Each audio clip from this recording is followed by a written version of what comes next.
Hello. आज हम लोग कुछ और क्वेश्चन से स्टार्ट करेंगे, उसके बाद हम लोग डीसी मशीन्स को पढ़ेंगे।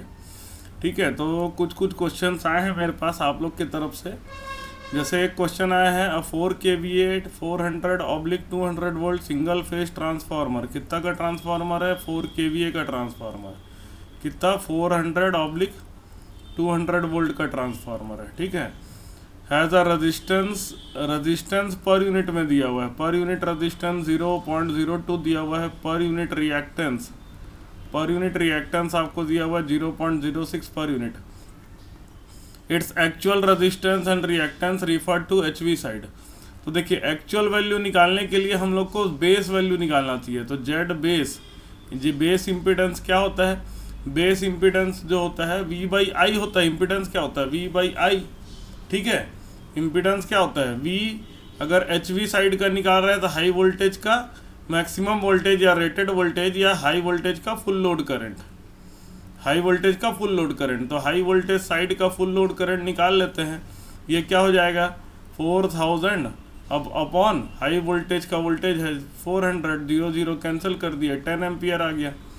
और हाई वोल्टेज का वोल्टेज है रेटेड वोल्टेज 400 डिवाइडेड बाई 10, मतलब ये आ जाएगा आपका 40 ओम।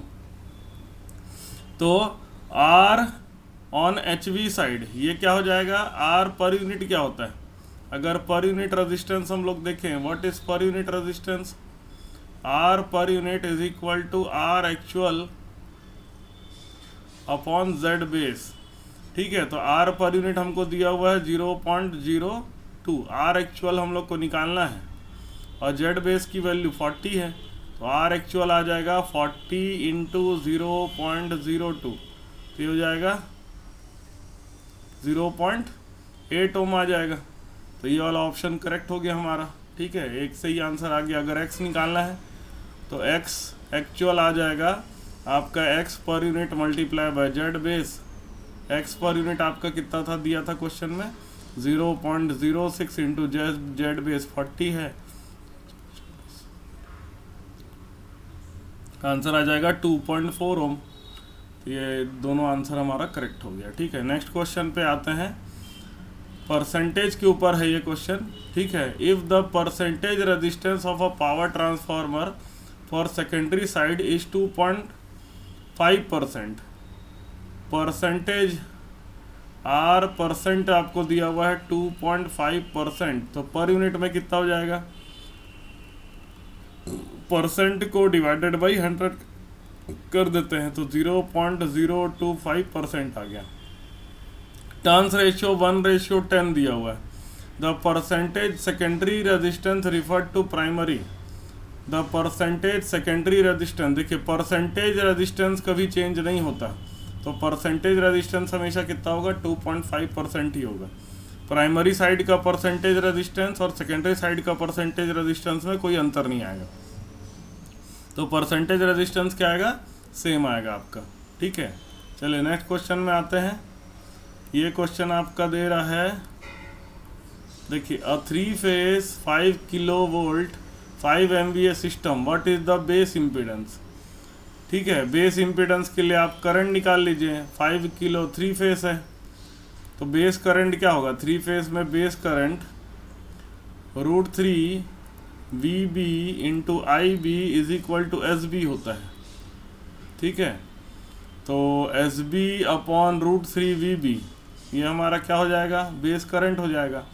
SB मतलब हो गया VA, तो VA आपका 5000 दिया हुआ है सॉरी, VA आपको दिया हुआ है, MVA दिया हुआ है ना, तो ये हो जाएगा 5 into 10⁻6 upon √3 into base voltage दिया है आपका 5000।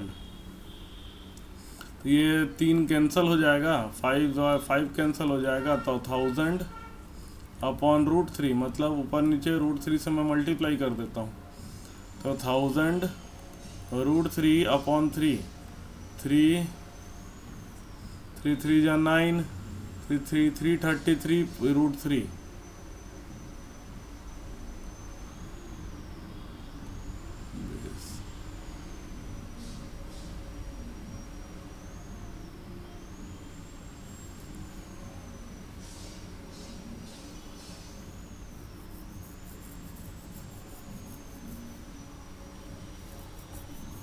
बेस ये करंट आया आपका 333√3 और आपका बेस ये करंट हो जाएगा आपका, सॉरी बेस इम्पीडेंस निकालना ना,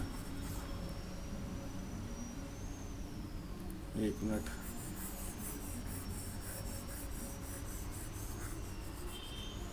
देखिए आई बी आपका हो जाएगा SB/√3 VB और आपका जो Z बेस हो जाएगा वो क्या हो जाएगा VB/IB। तो VB आपका दिया है, देखिए स्टार और डेल्टा कनेक्शन करके नहीं दिया है, ठीक है देखते हैं। तो VB आपका आ रहा है VB/IB SB/√3 VB, है ना। तो ये हो जाएगा √3 टाइम्स VB का स्क्वायर अपॉन SB। थोड़ा सा गड़बड़ है, थोड़ा सा एक minute.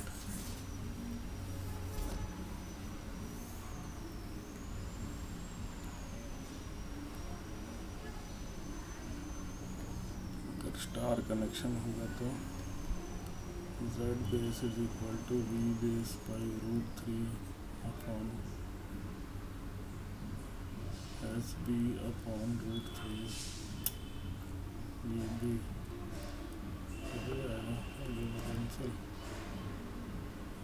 VB square by SB होता है हमारा Z बेस, ठीक है। तो Z बेस आपका VB स्क्वायर बाई SB होता है। तो VB का स्क्वायर मतलब 5 × 10⁻⁶, सॉरी VB आपका 5 × 10⁻³ इसका स्क्वायर है डिवाइडेड बाई SB 5 × 10⁻⁶। तो ये हो जाएगा 25 × 10⁻⁶ अपॉन 5 × 10⁻⁶। आंसर आ जाएगा 5 ओम, ठीक है, ए ऑप्शन आ जाएगा। ठीक है, चलिए आगे बढ़ते हैं हम लोग। A transformer has a percentage resistance of 2% and percentage reactance of 4%। What is the regulation at power factor 0.8 lagging and 0.8 leading. देखिए आर पर यूनिट आपको आएगा, परसेंटेज में दिया है तो 0.02 हो जाएगा, है ना। परसेंटेज को पर यूनिट में डिवाइड करने के लिए, पर यूनिट में चेंज करने के लिए आप उसको 100 से डिवाइड करती है, तो आर पर यूनिट आपका हो जाएगा 0.02। परसेंटेज रिएक्टेंस 0.0, परसेंटेज रिएक्टेंस 4% दिया है तो पर यूनिट रिएक्टेंस हो जाएगा 0.04। रेगुलेशन जो होता है, रेगुलेशन का फॉर्मूला होता है पर यूनिट के हिसाब से, आपको मैंने पहले बता चुका है, R per unit cos phi plus minus X per unit sine phi. तो पहले 0.8 लैगिंग के लिए निकालने बोल रहा है, मतलब 0.02 into cos phi 0.8 plus minus 0.04 into sine phi की वैल्यू 0.6। तो 8 दूनी 16 और 3 0.016 प्लस माइनस 6 चौक 24 0.024 हो जाएगा, ठीक है। तो इन दोनों को ऐड कर देते हैं, 6 4 10, 0 कैरी 1 2 2 4 हो जाएगा, तो 0.040 हो गया, ठीक है। परसेंटेज में देखेंगे तो 100 से मल्टीप्लाई करना पड़ेगा, मतलब ये बन गया 4%, ठीक है।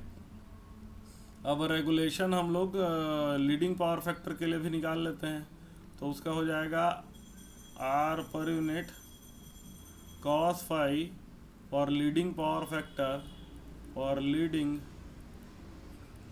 Power factor regulation is equal to R per unit cos phi minus X per unit sine phi. Lagging के लिए प्लस होता है, लीडिंग के लिए माइनस होता है।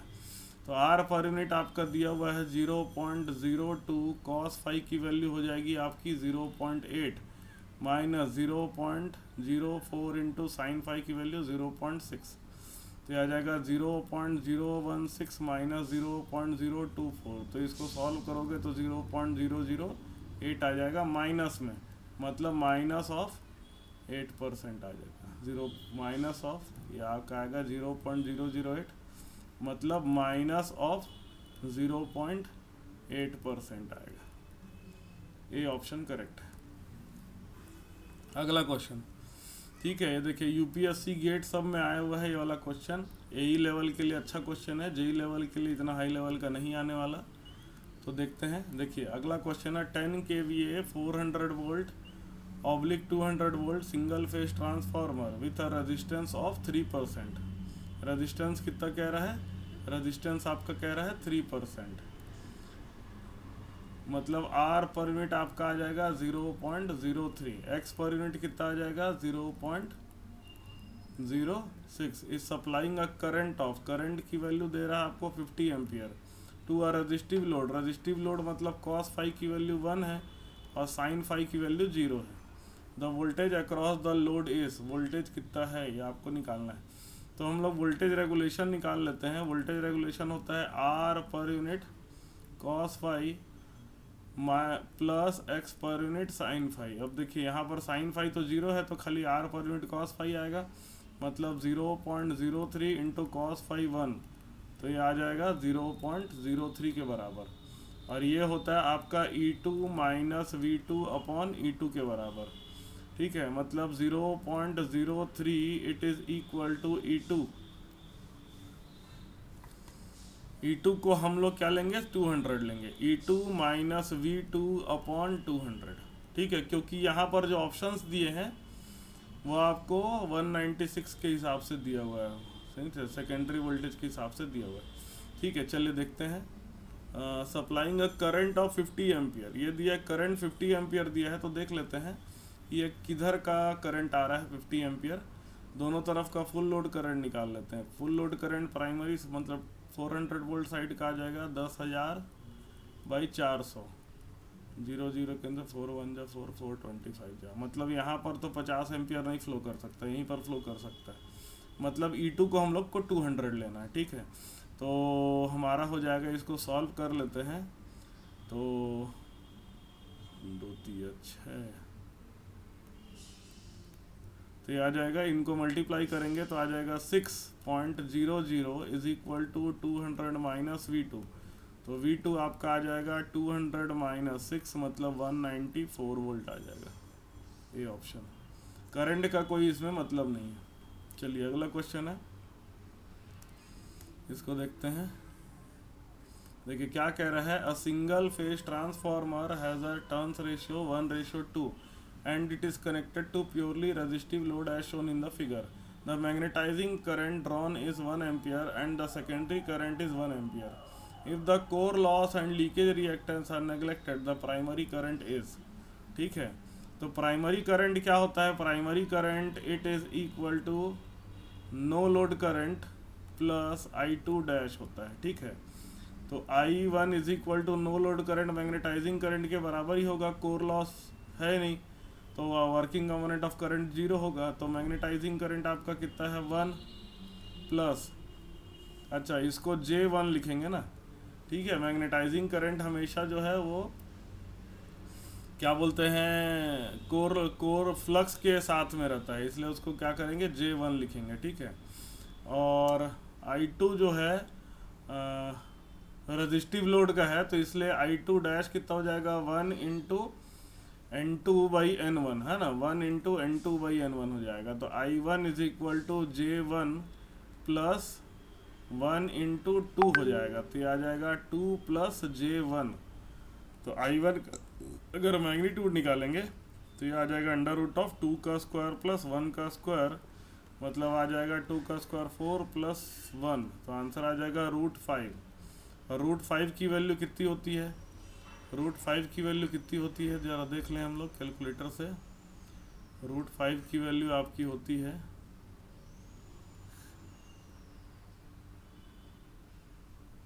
√5 की वैल्यू आपकी होती है, बता रहा हूँ।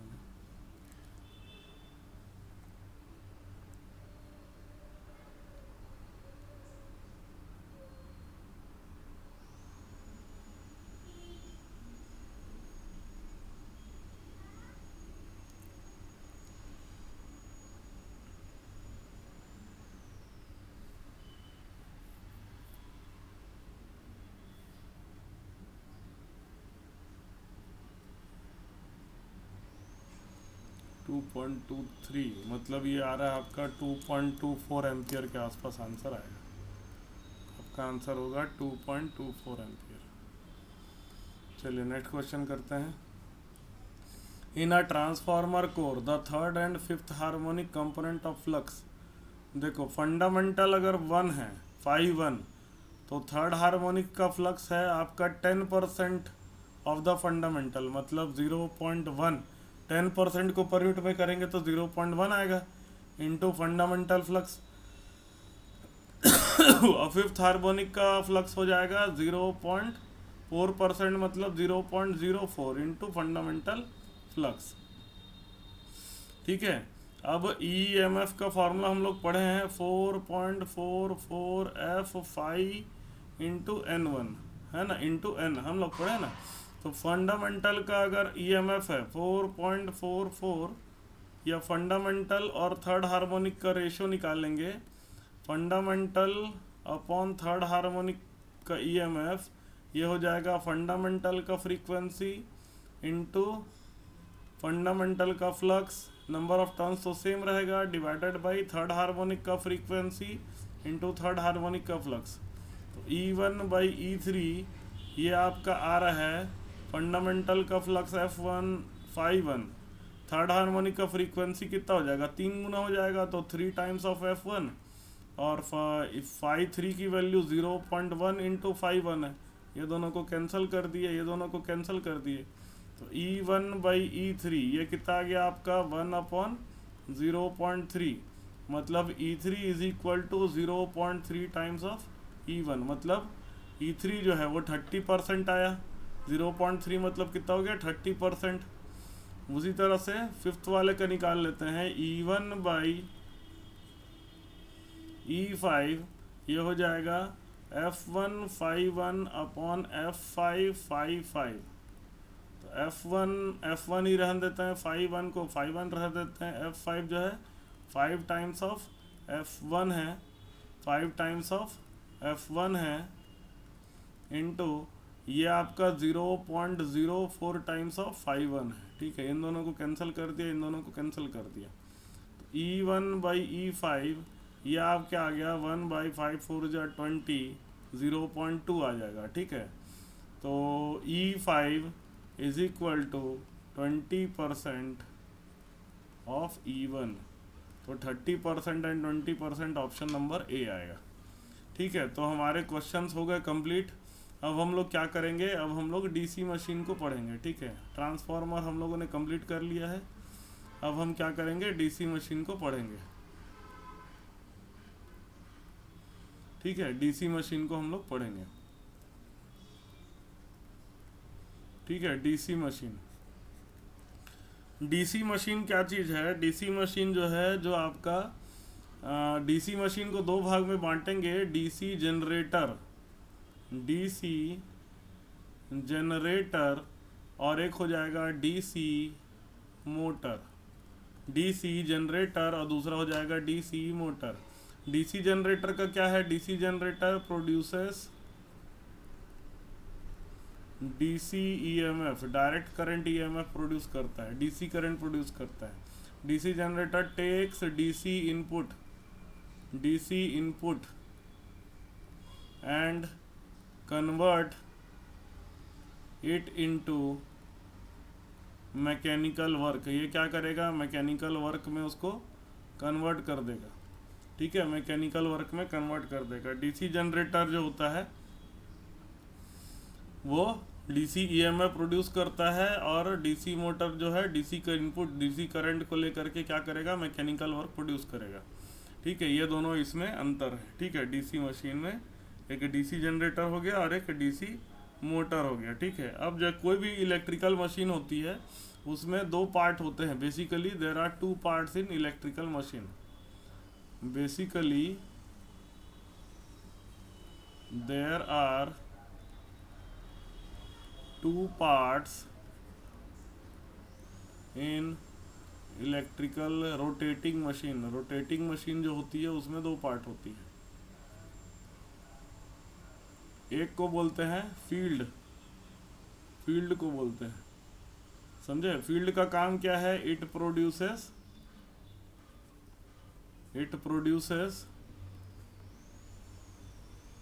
फील्ड का काम क्या है? It produces magnetic field. ठीक है, एक फील्ड होगा और दूसरा होगा आर्मेचर। दूसरे को हम लोग क्या बोलते हैं? दूसरे को हम लोग बोलते हैं आर्मेचर।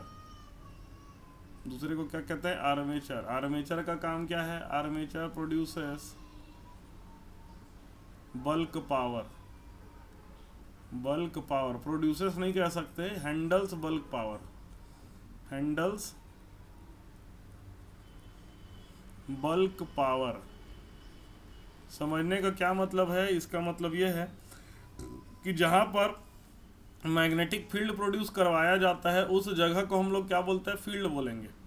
ठीक है, और जहां पर अगर जनरेटर है तो जहां पर से ईएमएफ इंड्यूस हो रहा है, जहां पर से हम लोग करंट निकाल रहे हैं उसके ईएमएफ को ले रहे हैं, उस जगह को क्या बोलेंगे? आर्मेचर बोलेंगे। ठीक है, या जहां पर हम लोग उसको सप्लाई दे रहे हैं, मोटर अगर मोटर की तरह चला रहे हैं तो जहां पर हम लोग उसको सप्लाई दे रहे हैं तो उसको क्या कहा जाता है? आर्मेचर कहा जाता है। ठीक है, फील्ड क्या हो गया? जहां पर मैग्नेटिक फील्ड प्रोड्यूस किया जाता है। आर्मेचर क्या हो गया? जो बल्क पावर को हैंडल करता है। ठीक है, जो बल्क पावर को हैंडल करता है। जैसे एक सिंपल सा डीसी जनरेटर में बना के आपको बता, सिंपल सा जनरेटर बताता हूँ आपको। एक मान लीजिए ये आपका पोल है। ठीक है, आपका पोल है, नॉर्थ पोल साउथ पोल ऐसा करके मैंने क्या कर दिया? पोल बना दिया। ठीक है, बेसिक ऑफ इलेक्ट्रिकल मशीन मैंने आप लोग को पढ़ा दिया है, तो उसके हिसाब से हम लोग देखेंगे। ठीक है, और बीच में क्या है? मान लो एक ऐसा रोटर। ठीक है, रोटर है मतलब ये घूमेगा। ठीक है, ये हमारा क्या है? नॉर्थ पोल हो गया, ये हमारा क्या हो गया? साउथ पोल हो गया। अब इस बात को समझते हैं। बीच में मैं एक एक्सिस बना देता हूँ, जिसको समझने के लिए हम लोग को थोड़ा आसानी रहेगा। मतलब एक ऐसा एक्सिस बना देता हूँ, ठीक है। अब देखिए एक्सिस बना दिया मैंने।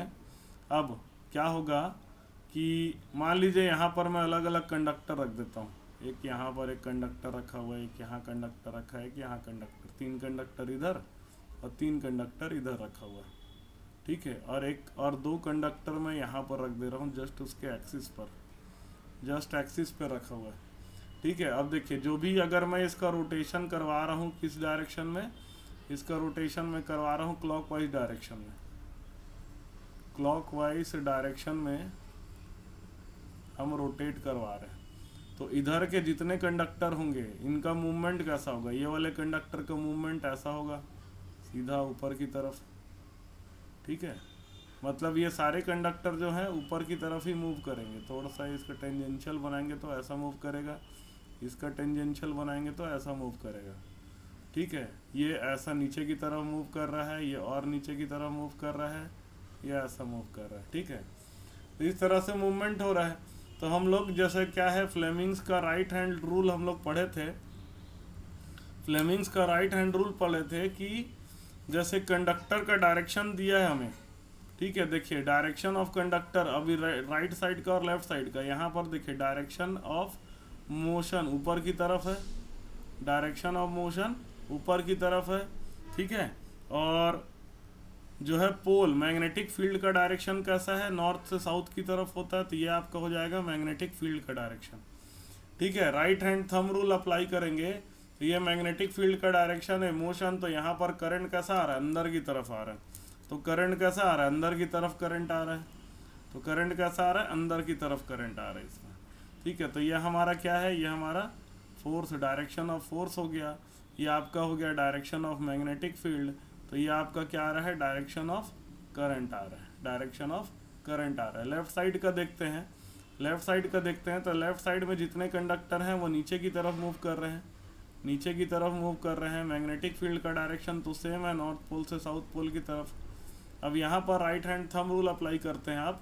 मैग्नेटिक फील्ड ऐसा है नीचे, तो ये करंट बाहर की तरफ आ रहा है। ये करंट कैसा आ रहा है? बाहर की तरफ आ रहा है। तो ये बाहर की तरफ वाला करंट हमारा प्रोड्यूस होगा।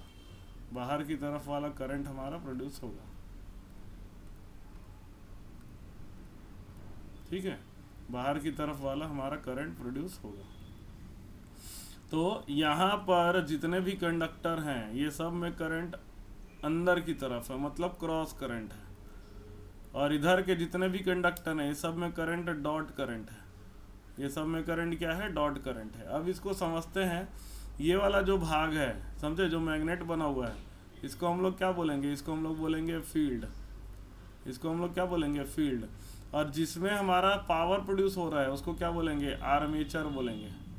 समझे, जिसमें भी पावर प्रोड्यूस हो रहा है उसको क्या बोलेंगे? आर्मेचर बोलेंगे। ठीक है, तो यहाँ पर फील्ड और आर्मेचर। अब देखिए, फील्ड मतलब जो मैग्नेटिक फील्ड प्रोड्यूस करता है, आर्मेचर जिसमें पावर प्रोड्यूस होता है। अब और दूसरे तरीके से देखेंगे कि वो क्या चीज़ रोटेट कर रही है और क्या रोटेट नहीं कर रही है।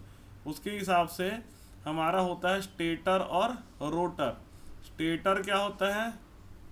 स्टेटर होता है part of DC machine, part of machine which is rotating. जो भी मशीन का पार्ट है जो रोटेट कर रहा है उसको क्या बोलते हैं? स्टेटर बोलते हैं। और रोटर क्या होता है? रोटर होता है part of machine, part of machine, sorry stator होगा नॉट रोटेटिंग, ठीक है, विच इज नॉट रोटेटिंग, वो स्टेटर हो जाएगा। और part of machine which is rotating, जो रोटेट हो रहा है उसको क्या बोलेंगे हम लोग? रोटर कहेंगे। ठीक है, जो भी रोटेट होता है पार्ट ऑफ मशीन उसको क्या कहते हैं? रोटर कहते हैं। तो डीसी मशीन में क्या होता है? In DC machine field is at stator. Field कहाँ पर है? स्टेटर में होता है। And armature is at rotor. ठीक है, आर्मेचर को रोटर में रखते हैं। रीजन क्या है इसका? रीजन ये है, armature is present at rotor so that commutator would convert the induced AC EMF to DC EMF। AC EMF हमेशा AC ही इंड्यूस होता है, कभी भी EMF DC नहीं हो सकता। EMF हमेशा क्या होता है? AC ही होता है। ठीक है, तो उस AC EMF को DC EMF में चेंज करने के लिए हमको क्या ज़रूरत पड़ती है? हमें ज़रूरत पड़ती है रोटर की। ठीक है, रोटर में ही AC जो है वो DC में कन्वर्ट हो सकता है। ठीक है, तो ये हमारा हो गया। अब बात करते हैं कि ये जो है पूरा construction of DC machine. Next हम लोग का टॉपिक है कंस्ट्रक्शन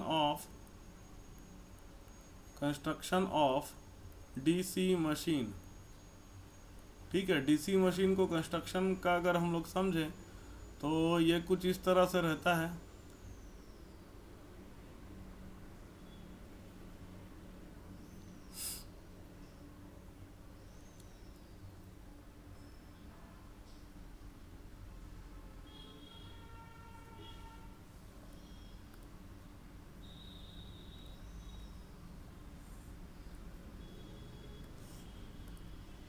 ठीक है, DC मशीन का कंस्ट्रक्शन देखें तो देखिए ये ऐसा मान लीजिए स्टेटर है।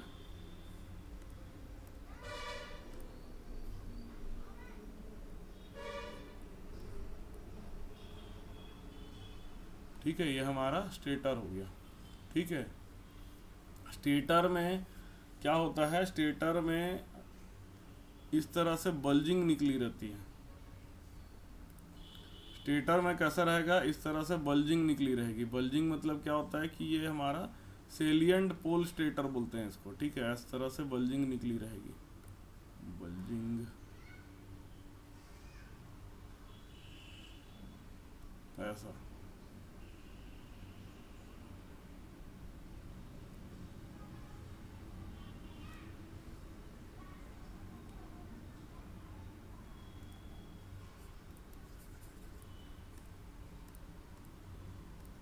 ठीक है, स्टेटर आपका इस तरह से बल्जिंग निकला रहेगा। 2 मिनट बताओ कैसा है इसका कंस्ट्रक्शन, पूरा करके बता दे रहा हूँ मैं आपको।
तरह से ऐसा बल्जिंग निकला रहता है। ठीक है, स्टेटर हो गया।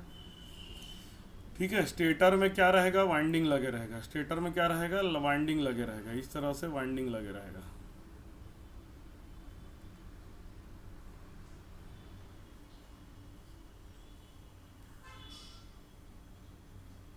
इस तरह से वाइंडिंग लगे रहेगा।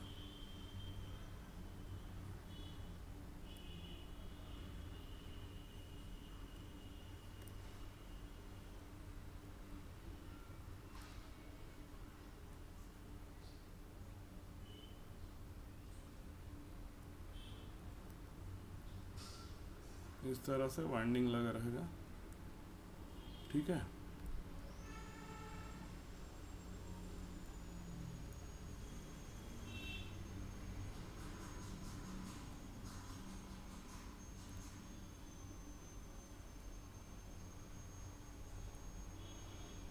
इस तरह से वाइंडिंग लगा रहेगा। ये हमारा हो गया स्टेटर, इसको बोलते हैं हम लोग स्टेटर। स्टेटर को ही हम लोग नाम देते हैं योक स्टेटर, या इसको हम लोग बोलते हैं जो आउटर स्ट्रक्चर होता है उसको क्या बोलते हैं, योक बोलेंगे। ठीक है, यहाँ पर होता है फील्ड, ये वाले वाइंडिंग जो है इसको बोलेंगे हम लोग फील्ड वाइंडिंग। फील्ड वाइंडिंग, ठीक है, वाइंडिंग जो फील्ड में लगाते हैं उसको क्या बोलते हैं, फील्ड वाइंडिंग बोलेंगे। इसको हम लोग बोलेंगे पोल। ठीक है, और ये जो भाग होता है इसको हम लोग बोलते हैं पोल शू। ठीक है, क्या बोलते हैं, पोल शू। उसके बाद हम लोग आते हैं रोटर में। रोटर कैसा होगा, रोटर गोल होगा। ठीक है, इसको हम लोग बोलते हैं सेलिएंट पोल स्टेटर। सेलिएंट पोल स्टेटर। सेलिएंट पोल जिसमें बाहर में वैसी बल्जिंग लगी रहती है उसको क्या बोलते हैं, सेलिएंट पोल बोलते हैं। ठीक है, अब हम लोग आते हैं रोटर पे। तो रोटर आपका क्या रहेगा, गोल रहेगा। ठीक है, रोटर कैसा रहेगा, गोल रहेगा। ठीक है, तो गोल रहेगा आपका रोटर कुछ इस तरह से। यहाँ पर बीच में हम लोगों ने लगा दिया रोटर। ठीक है, गोल है। ठीक है, रोटर में क्या होगा, आर्मेचर वाइंडिंग होगा। रोटर में क्या होगा, आर्मेचर वाइंडिंग होगा। ये बीच में मैं उसका वो बना देता हूँ, क्या बोलते हैं इसको, एक्सिस। ये हमारी एक्सिस हो गई, समझ लो ये हमारी क्या हो गई, एक्सिस हो गई। ठीक है, तो ये हमारी क्या हो गई, एक्सिस हो गई।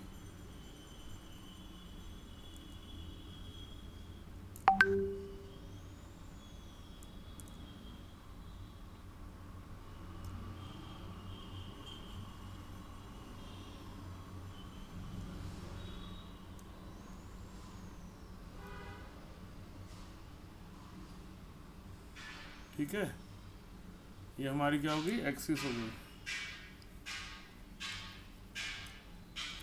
अब उसमें क्या होगा, इसमें हम लोग वाइंडिंग करके रखेंगे। ठीक है, ये हमारी अलग अलग वाइंडिंग है। ठीक है, वाइंडिंग करके रखेंगे। ये वाइंडिंग हो गया, ऐसा ये यहाँ पर स्लॉट बने रहते हैं। इसके अंदर क्या होती है, वाइंडिंग होती है, ऐसा स्लॉट बने रहेंगे। ठीक है, इसको हम लोग बोलते हैं आर्मेचर स्लॉट। समझे, ऐसे स्लॉट बने रहेंगे, इसको क्या बोलेंगे, आर्मेचर स्लॉट। ठीक है, अब देखिए एक क्वेश्चन इसमें आता है कि फील्ड कैसा रहेगा। फील्ड हमारा होता है सेलिएंट पोल। ठीक है, फील्ड कैसा रहता है, फील्ड हमारा होता है सेलिएंट पोल। ठीक है, फील्ड कैसा रहता है, फील्ड हमारा होता है सेलिएंट पोल। और आर्मेचर कैसा रहता है, आर्मेचर हमारा होता है सिलेंड्रिकल पोल। सिलेंड्रिकल होता है आर्मेचर, कैसा होता है, सिलेंड्रिकल होता है। ठीक है, तो ये हमारा आर्मेचर वाइंडिंग हो गया। आर्मेचर स्लॉट हो गया, आर्मेचर स्लॉट के अंदर आर्मेचर वाइंडिंग किया जाता है। आर्मेचर स्लॉट के अंदर आर्मेचर की वाइंडिंग की जाती है। ठीक है, उसके बाद यहाँ पर क्या होता है, यहाँ पर इस तरह का सेक्शन बना रहता है, क्रॉस सेक्शन बना रहा हूँ। क्रॉस सेक्शन आपको मैं बना के दे रहा हूँ, इस तरह से ऐसा सेक्शन बना रहता है। इसको हम लोग बोलते हैं कम्यूटेटर। ठीक है, इसको क्या बोलते हैं, कम्यूटेटर।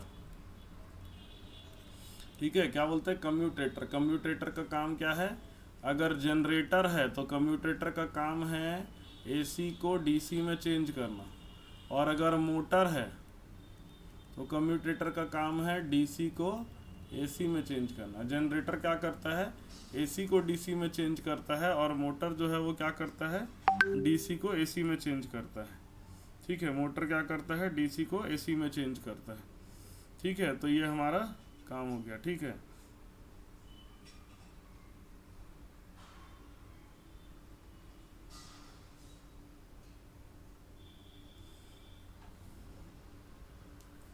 चलिए अब इसका वर्किंग देखते हैं। Working of DC generator, working of DC generator. अब एक और चीज़ है, एक चीज़ और बताना भूल गया मैं। ठीक है, आर्मेचर की जो वाइंडिंग होती है वो दो प्रकार की होती है। एक को हम लोग बोलते हैं लैप वाइंडिंग, ठीक है, जो मैंने ऑलरेडी आपको बता दिया है, और दूसरा होता है हमारा वेव वाइंडिंग। ठीक है, दो तरह की वाइंडिंग होती है। इसमें नंबर ऑफ पैरेलल पाथ जो होता है, जो है पोल के बराबर होता है, और इसमें नंबर ऑफ पैरेलल पाथ 2 होता है, हमेशा 2 होता है। वेव वाइंडिंग में नंबर ऑफ पैरेलल पाथ 2 होता है। लैप वाइंडिंग में number of parallel path P के बराबर होता है। तो दो तरह की वाइंडिंग हो गई, armature winding, wave winding. Wave winding जो होता है उसमें नंबर ऑफ पैरेलल पाथ 2 होता है। लैप वाइंडिंग में number of parallel path P के बराबर होता है। कम्यूटेटर का काम होता है AC को DC में चेंज करना अगर वो जनरेटर की तरह काम कर रहा है, और DC को AC में चेंज करना अगर वो मोटर की तरह काम कर रहा है। ठीक है, तो तीसरा चीज़ याद रखने की चीज़ है, फील्ड हमेशा सेलिएंट पोल होता है, आर्मेचर हमेशा सिलेंड्रिकल पोल होता है। फील्ड हमेशा स्टेटर में होगा, डीसी जनरेटर में फील्ड स्टेटर में ही हो सकता है, रोटर में नहीं हो सकता, और आर्मेचर हमेशा रोटर में ही होगा। ठीक है, ये हमारा डीसी मशीन है। कम्यूटेटर किससे बना रहता है, कम्यूटेटर जो बना रहता है कॉपर सिगमेंट से बना रहता है। कॉपर के सिगमेंट होते हैं इसमें। ठीक है, कॉपर की टूटी टूटी सिगमेंट होती है, और उसके बीच में insulated with mica sheet, mica sheet से इंसुलेट किया जाता है। Insulated with mica sheet. आप लोगों ने अगर कम्यूटेटर देखा होगा अपने अपने लैब में, तो आप लोगों ने देखा होगा कि उसका जो मेन सेक्शन होता है वो लाल थोड़ा रेडिश टाइप का होता है, जो कॉपर रहता है, और बीच बीच में जो स्लॉट्स कम्यूटेटर के जो सेक्शन है उसको जो बीच में जो डिवाइड किया जाता है, वो किया जाता है माइका शीट से डिवाइड किया जाता है। तो ये कुछ चीज़ें हो गई हमारी कंस्ट्रक्शन ऑफ डीसी मशीन में। Working of DC generator, DC generator कैसे वर्क करता है। ठीक है, if phi denotes the total flux per pole. ठीक है, पर पोल फ्लक्स मेरा कितना है, कह देते हैं हम लोग phi. Phi is the total flux per pole. एक पोल के पास जो फ्लक्स है वो कितना है, फाई है। ठीक है, अगर n को कह देता है, n is the number of turns, n जो है नंबर ऑफ, n जो है आपका स्पीड ऑफ, n जो है is the speed of rotor in RPM, rotation पर मिनट। तो N/60 जो हो जाएगा स्पीड इन RPS। ठीक है, स्पीड। अब देखो अगर बात करें कि एक कंप्लीट रोटेशन होता है, ठीक है, एक कंप्लीट रोटेशन के लिए टाइम कितना लगा, time taken for one rotation, time taken for one rotation. ठीक है, स्पीड का उल्टा हो जाएगा 60/n। ठीक है, टाइम कितना लगा 60/n। अब फाई जो है फ्लक्स पर पोल है, तो टोटल फ्लक्स कितना हो जाएगा, टोटल फ्लक्स फॉर पी पोल के लिए टोटल फ्लक्स कितना हो जाएगा, पी फाई के बराबर हो जाएगा। ठीक है, टोटल फ्लक्स कितना हो जाएगा, पी फाई के बराबर हो जाएगा। अब हम लोग पढ़े EMF is equal to rate of change of flux, पढ़े EMF is equal to rate of change of flux. ठीक है, तो EMF अगर निकालेंगे, EMF पर कंडक्टर, EMF एक कंडक्टर के लिए निकाल रहे हैं, EMF पर कंडक्टर के लिए निकालते हैं, तो ये हो जाएगा एक कंडक्टर का rate of change of flux कितना आ जाएगा, पी फाई के बराबर होगा। टोटल घूमेगा तो उसका कितना फ्लक्स चेंज हो जाएगा, पी फाई के बराबर फ्लक्स चेंज हो जाता है। और टाइम कितना लगा, एक बार घूमने में 60/n के बराबर। तो ये हो जाएगा P φ n/60, P φ n/60। EMF for Z conductor, EMF of Z conductor, अगर टोटल Z कंडक्टर है तो ये हो जाएगा P φ n/60 into Z। If there are A parallel path, इसमें टोटल A पैरेलल पाथ है, तो EMF हो जाएगा P φ n/60 इंटू Z/A। अगर A पैरेलल पाथ है तो उसमें इंड्यूस EMF कितना हो जाएगा, P φ n/60 इंटू Z/A के बराबर उसमें EMF प्रोड्यूस हो जाएगा। तो total EMF produce, induced EMF in induced EMF in a DC generator in a DC machine. देखिए इंड्यूस EMF खाली जनरेटर में ही नहीं होता, मोटर में भी होता है, ठीक है। तो DC मशीन में इंड्यूस EMF कितना हो जाएगा, इंड्यूस EMF इसको E कह देते हैं, ये हो जाएगा P φ n/60 इंटू Z/A, ठीक है। बस इंड्यूस EMF को जनरेटर में अलग नाम देते हैं। तो जनरेटेड EMF जब बात करते हैं एज अ जनरेटर की तरह काम कर रहा है, तो जनरेटेड EMF इसको हम लोग बोलते हैं EG। ये कितना हो जाएगा P φ n/60 इंटू Z/A। इसका नाम देते जनरेटर अगर है तो उसको हम लोग बोल देते हैं जनरेटेड EMF, ठीक है। जनरेटर अगर है तो उसको बोल देते हैं generated EMF P φ n/60 into Z/A। और अगर हम लोग बैक EMF, मोटर रहता है तो उसी का नाम बदल देते हैं और उसको बोल देते हैं बैक EMF, क्योंकि जनरेटर अगर है तो जनरेटेड EMF की वैल्यू हमेशा टर्मिनल वोल्टेज से ज़्यादा आता है, ठीक है, ठीक है। जनरेटेड EMF टर्मिनल वोल्टेज से ज़्यादा आता है, ठीक है। बैक EMF जो होता है हमेशा टर्मिनल वोल्टेज से कम आता है। तो मोटर में जो EMF इंड्यूस होता है उसको हम लोग EB नाम दे देते हैं, वैल्यू सेम रहती है P φ n/60 इंटू Z/A, ठीक है। अंतर क्या है दोनों में, क्या अंतर है, फॉर्मूला सेम है, सब कुछ सेम है, बस इसमें होता क्या है कि जनरेटेड EMF में टर्मिनल वोल्टेज जो होता है, terminal voltage is less than generated EMF। Generated EMF से टर्मिनल वोल्टेज में जा रहा है। और बैक EMF के केस में back EMF is less than terminal voltage, ठीक है। जो हम लोग का जो आउटपुट आर्मेचर का टर्मिनल वोल्टेज आएगा उससे कम आएगा बैक EMF, ये अंतर होता है, ठीक है। तो ये हमारा हो गया। अब ये जो A की वैल्यू है, A की जो वैल्यू है वो किसके बराबर है, P के बराबर है। अगर आपका लैप वाइंडिंग है तो लैप वाउंड मशीन है तो A की वैल्यू किसके बराबर होगा, P के बराबर होगा। और अगर वेव बाउंड मशीन है तो A की वैल्यू किसके बराबर होगा, 2 के बराबर होगा।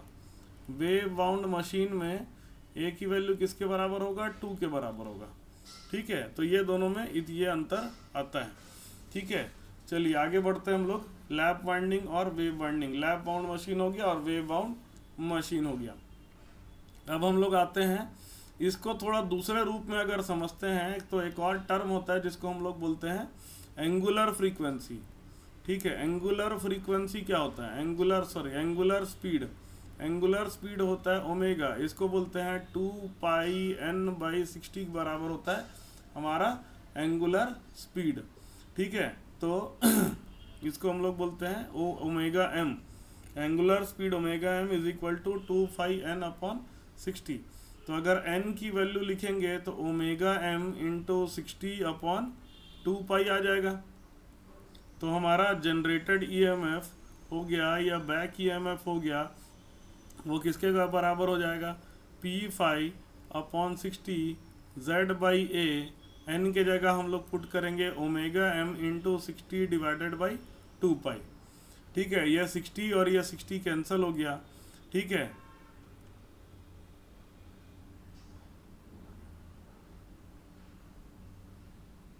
तो ये हो जाएगा PZ/2πA into phi into omega M, PZ/2πA into phi into omega M. इसका एक हम लोग कांस्टेंट मान लेते हैं K, तो EG बोल दें या EB बोल दें, ये हो जाएगा K φ ओमेगा एम के बराबर। EG हो गया या EB हो गया, ये किसके बराबर हो जाएगा, के फाई ओमेगा एम के बराबर हो जाएगा। ठीक है,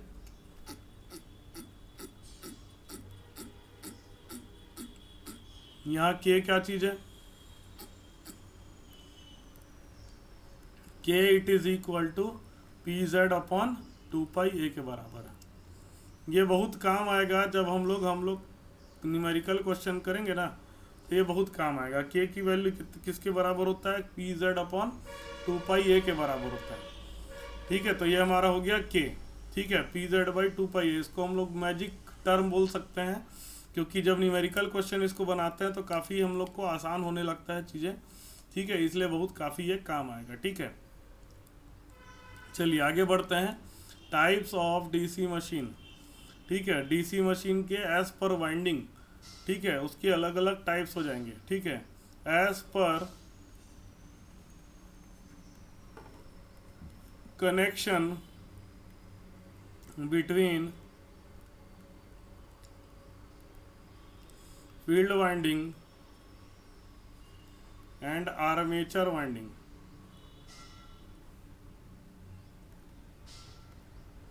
there are basically two types of DC machine. ठीक है, एक डीसी मशीन जिसमें आर्मेचर वाइंडिंग, ये जैसे मान लीजिए मैं आर्मेचर वाइंडिंग को रिप्रेजेंट कर रहा हूँ, ये मेरा क्या हो गया, मान लीजिए आर्मेचर वाइंडिंग, और दूसरा हो गया मान लीजिए, सॉरी ये फील्ड वाइंडिंग हो गया, और दूसरा आर्मेचर वाइंडिंग। आर्मेचर वाइंडिंग को इस तरह से रिप्रेजेंट करूँगा। ठीक है, और दूसरा हो गया ये, हम लोग इसको मैं रिप्रेजेंट करूँगा इस तरह से, ये हमारा हो गया आर्मेचर वाइंडिंग, आर्मेचर वाइंडिंग, और इसको हम लोग बोल देते हैं फील्ड वाइंडिंग। ठीक है, तो पहला कनेक्शन जिसमें आर्मेचर वाइंडिंग और फील्ड वाइंडिंग दोनों अलग अलग है। ठीक है, आर्मेचर वाइंडिंग और फील्ड वाइंडिंग दोनों अलग अलग है। मान लीजिए जनरेटर की तरह चल रहा है तो क्या लगे रहेगा, बाहर में लोड लगे रहेगा। आर्मेचर वाइंडिंग का रेजिस्टेंस हो गया आर ए, फील्ड वाइंडिंग का रेजिस्टेंस हो गया आर एफ।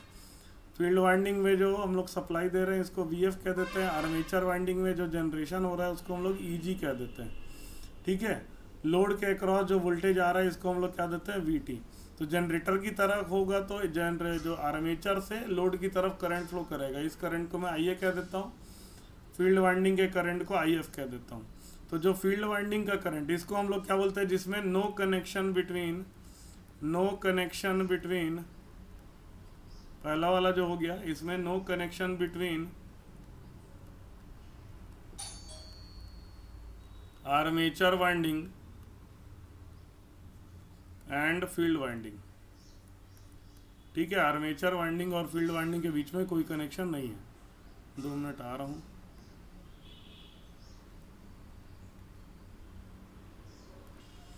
चलिए, पहला वाला जो कनेक्शन है जिसको हम लोग बोलते हैं, ठीक है, पहला वाला जो कनेक्शन है जिसको हम लोग बोलते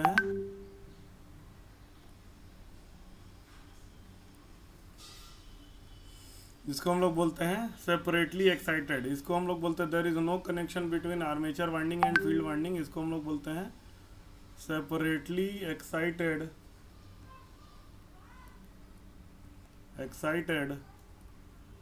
डीसी मशीन। ठीक है, तो इसको भी दो तरह से देख लेते हैं हम लोग, जनरेटर की तरह। सेपरेटली एक्साइटेड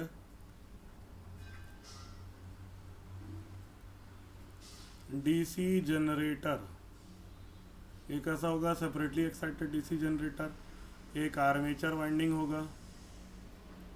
ठीक है, इसका रेजिस्टेंस है आर एफ, इसमें जो करंट फ्लो कर रहा है आई एफ, इसमें जो सप्लाई दिए हैं ये हमारा वी एफ है। दूसरा होगा आर्मेचर वाइंडिंग, इस तरह से हम लोग आर्मेचर वाइंडिंग को रिप्रेजेंट करते हैं।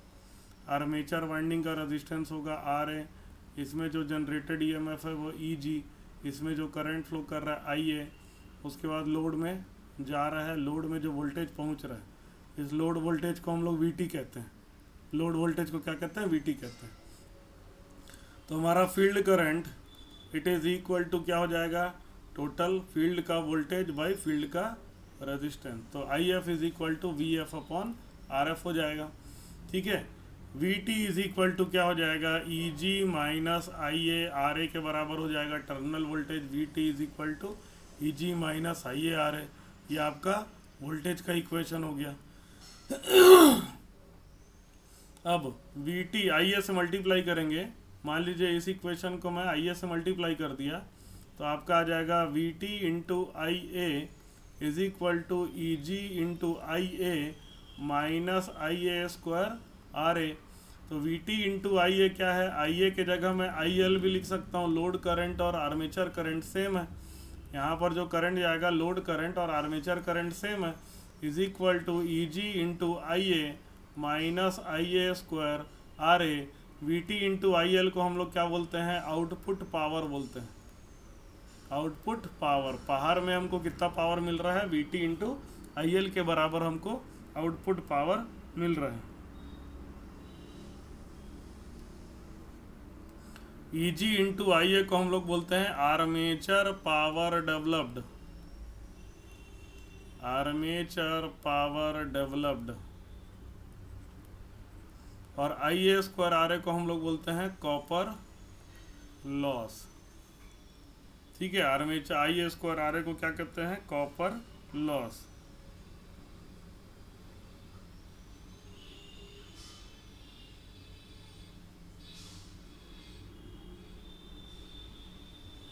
ठीक है, चलो आगे बढ़ते हैं।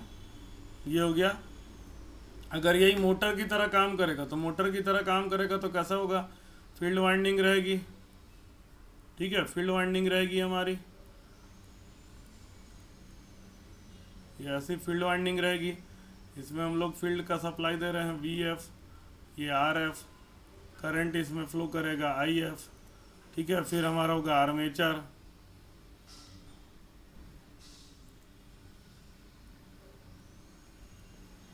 ठीक है, आर्मेचर में जो ईएमएफ इंड्यूस हो रहा है उसको बैक ईएमएफ कहेंगे ई बी, आर्मेचर के रेजिस्टेंस को कहेंगे आर ए।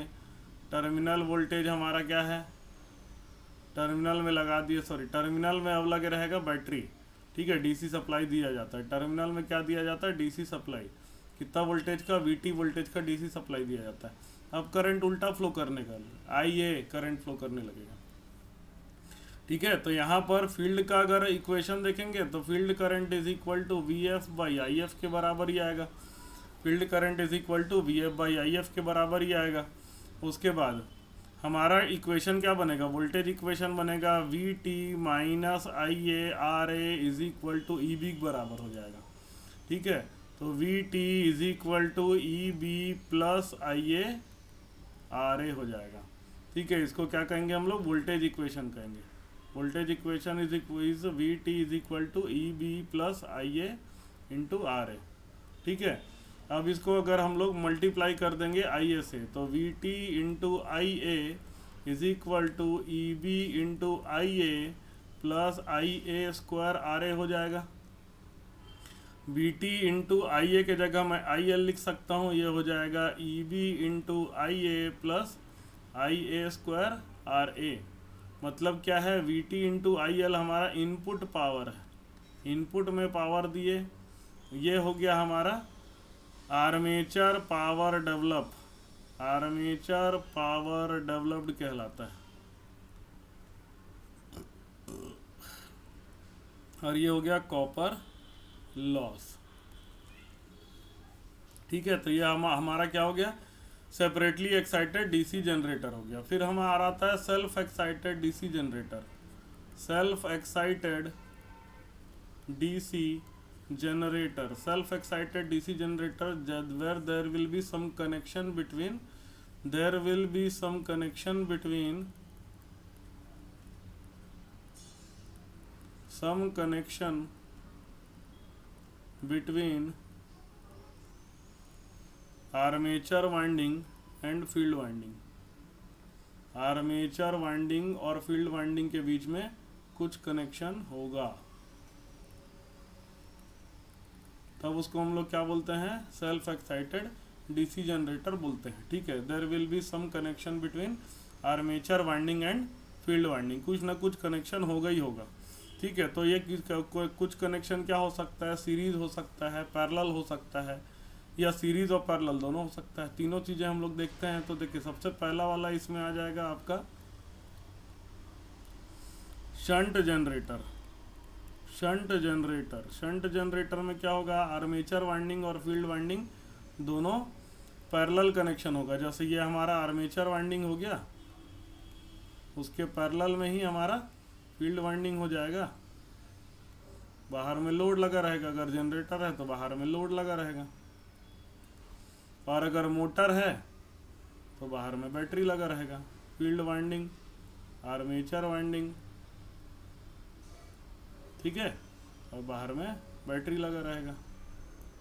जो भी लोड का वोल्टेज है उसको टर्मिनल वोल्टेज वीटी कहते हैं। बैटरी जो वोल्टेज सप्लाई करता है उसको क्या बोलते हैं, वीटी कहते हैं। यहाँ पर ये आर्मेचर करंट, ये गया फील्ड करंट, और ये गया लोड करंट। तो आर्मेचर करंट बराबर किसके बराबर हो जाएगा, field current plus load current के बराबर होगा। यहाँ पर देखिए ये लोड करंट जो है बैटरी करंट सप्लाई करेगा, आर्मेचर में जाएगा और फील्ड में जाएगा। ठीक है, तो हमारा हो जाएगा आर्मेचर करंट इस कंडीशन पे हो जाएगा line current minus field current. Line current minus field current के बराबर हो जाएगा आपका आर्मेचर करंट। तीसरा चीज़ क्या है, फील्ड करंट किसके बराबर हो जाएगा, we F upon R F के बराबर हो जाएगा। आर एफ हमारा क्या हो गया, फील्ड का रजिस्टेंस। यहाँ पर भी आई एफ बराबर we F upon R F हो जाएगा। ठीक है, वोल्टेज इक्वेशन अगर देखें, वोल्टेज इक्वेशन इसमें आ जाएगा, ये हमारा जनरेटेड ईएमएफ है, E G is equal to V T plus I A R A के बराबर आ जाएगा वोल्टेज इक्वेशन। यहाँ पर आका back EMF is equal to V T minus I A R A. Current से मल्टीप्लाई कर देंगे तो E G I A is equal to V T I A plus I A square R A. ठीक है, तो E G I A is equal to V T, I A के जगह मैं लिख सकता हूँ I F plus I L plus I A square R A. Next page में करते हैं। जनरेटर के लिए क्या आ रहा था हमारा, जनरेटर के लिए हमारा आ रहा था E G into I A, E G into I A is equal to V T into I L plus V T into I F plus I A square R A आता है generator के लिए। इसको क्या बोलेंगे, armature power developed. Armature power developed. V T I L क्या हो गया, output power.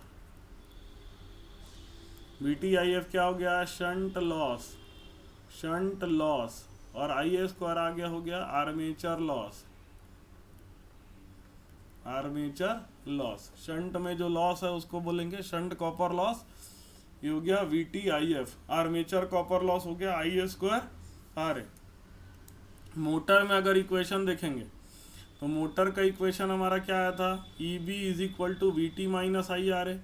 E B is equal to V T minus I A R था। आई ए से मल्टीप्लाई कर देंगे तो ई बी आई ए बराबर V T I A minus I A square R A के बराबर आ जाएगा।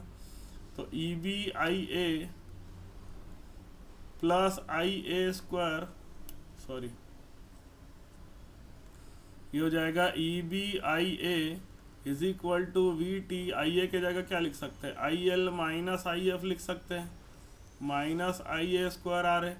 तो आपका हो जाएगा E B I A is equal to V T I L minus V T I F minus I A का स्क्वायर आर ए। तो हो जाएगा आपका E B I A plus V T I F plus I A square R A is equal to क्या हो जाएगा, V T into I L के बराबर। इसको बोलते हैं armature power developed. V T I F हो गया shunt copper loss, I A square हो गया आर्मेचर कॉपर लॉस, और वी टी आई एल हो गया हमारा इनपुट पावर। ठीक है, इनपुट पावर। अब नेक्स्ट हम लोग आते हैं जिसको बोलते हैं series machine, series DC machine. ठीक है, ये सब सेल्फ एक्साइटेड में ही आ रहा है। जब सीरीज कनेक्शन होगा तो उसको हम लोग बोल देंगे सीरीज डीसी मशीन। ठीक है, series DC machine self excited का हो जाएगा सीरीज डीसी मशीन। ठीक है, तो इसको भी हम लोग क्या करते हैं, दो हमारा हो जाएगा, एक मोटर और एक हो जाएगा जनरेटर। तो पहले जनरेटर में आ जाते हैं जिसमें फील्ड वाइंडिंग आर्मेचर वाइंडिंग के सीरीज में लगा रहता है। लोड। और मोटर में क्या हो जाएगा, आर्मेचर वाइंडिंग के सीरीज में फील्ड वाइंडिंग रहेगा, लेकिन यहाँ पर बैटरी लगा रहेगा। यहाँ पर क्या रहेगा, बैटरी लगा रहेगा। ठीक है, सीरीज डीसी मशीन। इसका हो जाएगा equation easy, armature current, field current और लोड करंट तीनों क्या है, सेम है। Armature current is equal to field current is equal to line current. ठीक है, तीनों क्या है, सेम है। उसके बाद इक्वेशन मेरा बन जाता है E G minus I A R A minus I A R S E. R S E क्या हो गया, सीरीज फील्ड वाइंडिंग का रेजिस्टेंस है। सीरीज फील्ड वाइंडिंग का रेजिस्टेंस है, इसका रेजिस्टेंस है आर है, इसका जनरेटेड ईएमएफ ई जी, इसका back EMF E B, resistance है आर है। ठीक है, इज इक्वल टू क्या आता है, वी टी के बराबर आता है। मतलब ई जी इज इक्वल टू क्या आ जाएगा, V T plus I A plus I A R S ई। यहाँ पर क्या हो जाएगा, equation we T minus I ए, यहाँ करंट उल्टा फ्लो करेगा, यहाँ पर करंट ऐसा फ्लो करेगा, V T minus I A minus I A R S E is equal to E B हो जाएगा। तो V T is equal to हो जाएगा E B plus I A R A plus I A R S E. ठीक है, तो ये हमारा क्या हो गया, वोल्टेज इक्वेशन बन गया। ये मेरा बन गया voltage equation.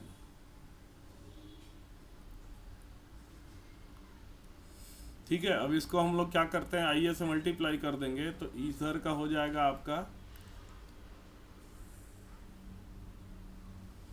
E G into I A is equal to V T I A plus I A square R A plus I A I S E into R S E. ठीक है, motor में क्या हो जाएगा, V T into I A is equal to E B into I A plus I A square R A plus I A square R A, I A square R S ई। आई ए है ना, तो ये भी आई A square हो जाएगा, आई A square हो जाएगा plus I A square R S E. ठीक है, तो E G into I A is equal to V T, I A की जगह आई एल लिख सकते हैं, plus I A square R A plus I A square को I S E का स्क्वायर आर एस ई लिखा जा सकता है। उसी तरह से V T into I A के जगह आई एल लिख सकता हूँ मैं, E B into I A plus I A square R A plus I S E का स्क्वायर आर एस ई लिखा जा सकता है। ये हमारा हो गया armature power developed. V T into I L हमारा हो गया output power, I A square, तो ये हो गया आर्मेचर कॉपर लॉस, ये हो गया field copper loss. V T I L हो गया input power, E B I A हो गया armature power developed, I A square R A हो गया हमारा armature copper loss, I S E square R S E हो गया हमारा सीरीज फील्ड कॉपर लॉस। ठीक है, सीरीज फील्ड कॉपर लॉस। तो इस तरह से क्या हो गया, हमने शंट सीरीज 2 देख लिया। नेक्स्ट क्लास में इसके कॉम्बिनेशन को देखेंगे, इतना आप लोग थोड़ा सा पढ़ के रखिएगा। ठीक है। फिर इसके कॉम्बिनेशन को देखेंगे और फिर उसका मोटर के उसमें जाएंगे। मोटर ज़्यादा पूछा जाता है डीसी मशीन में, डीसी मशीन भी एज अ मोटर ज़्यादा यूज़ किया जाता है, एज अ जनरेटर कम यूज़ किया जाता है। तो नेक्स्ट क्लास में हम लोग उस पार्ट को देखेंगे। ठीक है, थैंक यू।